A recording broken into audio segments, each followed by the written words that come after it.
All right, guys, we're back with another 10-Minute Tuesday, and this week's 10-Minute Tuesday is brought to you by Migra. They are doing a big giveaway right now, as Joey knows so well now, the Great Migration Hunt giveaway. Holy shit. A lot of words, buddy. But anyway, go check that out, guys. We appreciate Migra, and I think you will too if you try it. So this week for 10-Minute Tuesday, we are going to talk about how to get to Canada. Essentially, how hard or not hard it is to go. And I always thought there was this like huge stigma where it's like you're screwed. Like no matter what, you're going to shoot something in Canada, and they just tried to outlaw shotguns under a certain length. I think it's like under 26 inch. Yeah. Or just something like wild. Like it's so close to like normal hunting regulations. It's like, what is happening? Right. So, it was so easy. And because of how easy it was, like I had that stigma where it's like, ooh, I got to be gone for a week. I got to do this. We had 3 days of hunting. Yeah. And we should have had 4. Like we didn't have to stop in Minot. And it's like, man, I could do that. Like a 7-hour drive from Minnesota straight north into like Manitoba or Saskatchewan and just hunt. Yeah. I mean, I think that we were pretty ready to get home. But, like, I think that if we had tried to make the run out there in one day, it would have been tougher for sure. Like, I think that we could run it. Like, you can run, 12 or 14 hours. Like, you can do it. I did it myself. It's just not that. It just sucks, though. Mm-hmm. Yeah. I think doing it one time is nice. Like, I don't mind stopping. I think the trick would be, like, for us, it's like, or for anyone that's going to drive out there, which I enjoyed so much about last year's trip at the end of the year. Like, try and break it up a little bit. If you're going to have to drive 14 hours to get to your final destination, see if there's a way you can stop halfway and hunt with a buddy there or something for one day. I think that's a great way to do it. Right. So. No, but I was just surprised as to how easy it was. Like, we got our entire truck searched at the border on the way in.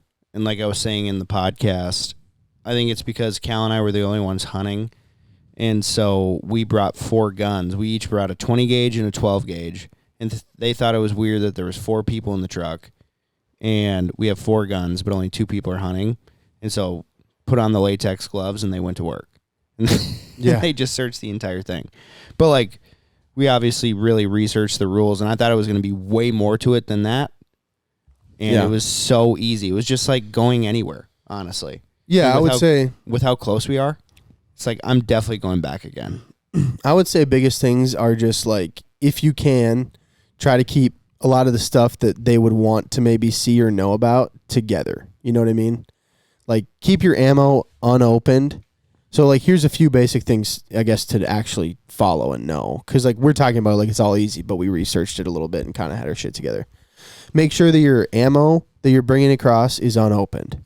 You don't want to have, like, Ziploc bags and just, like, ammo cans full of ammunition. They want to know how many cases or how many boxes you're bringing in. Right.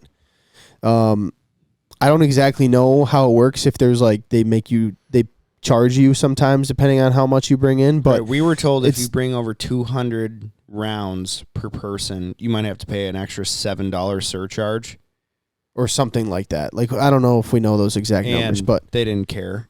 But yeah, they didn't. But at the same time, like, definitely don't have loose ammo and just like, know exactly how much of everything that you have. Like, hey, I have 1 gun. Here's my gun declaration. Yeah, their website sucks. Yeah, tobacco, alcohol, ammunition, guns, like all that stuff that you're bringing across the border. Have your ducks in a row.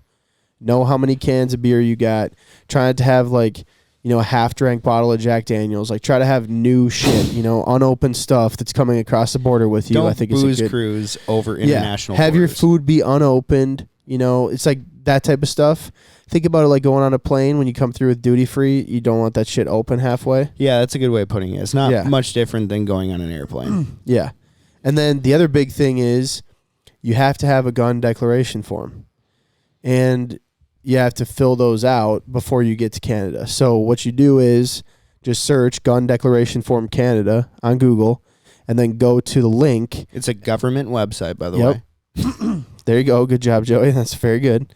And then you fill it out online. A lot of people just print it. They want you to fill it out online, and you can enter in all your stuff on it. Then print that, but don't sign it or date it till you get to the border.